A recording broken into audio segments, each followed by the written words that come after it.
Now the advantage to being agreeable then is that you're good in teams and you're very much likely to give other people credit. The downside of being agreeable is that you're not very good at putting forward your own interests. And so one of the things that predicts salary across time, for example, is agreeableness, and it predicts it negatively. And so it's part of the reason why women get paid less than men. And this is something for the women in the class to really listen to. Because how you get paid across time depends on a very large number of things, right? It depends on your skills and your abilities and your position and your social network and all of that. But the other thing it depends on is whether or not you actually go ask for money. Or maybe that you don't even ask. Because actually you don't ask for money. You tell people that you need to be paid more or something they don't like will happen. And I don't mean as a threat. I mean that you have to be willing, when you're negotiating, to have an alternative. You go talk to your boss who isn't going to give you money because everyone wants money, right? It's a competitive game.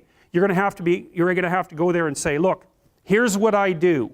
Here's why it's useful. Here's why you have to give me more money. And this is my opportunities if you don't. And then you're not taking your boss's money anyways, because it's very frequently the case that he's working for a whopping big company.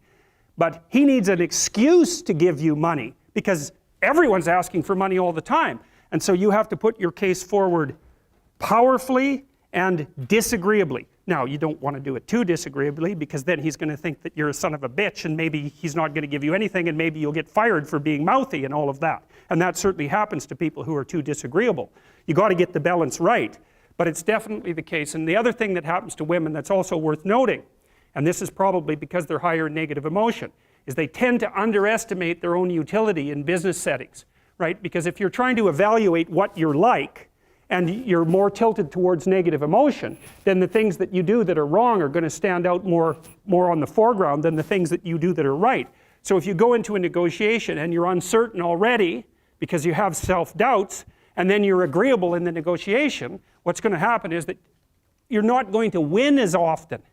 And winning in a business setting or in a career development setting means more opportunity for promotion and more revenue generated. Now, the downside of that, of course, is as you climb the business hierarchy is that you also have to take on more responsibility, and that responsibility is sometimes unpleasant as well, especially to people who are agreeable, because you're not necessarily liked if you're in a position of authority, and agreeable people really like to be liked. It's their primary motivator, because they're concerned about the maintenance, I would say, of intimate, positive relationships, and that also makes them conflict avoidant.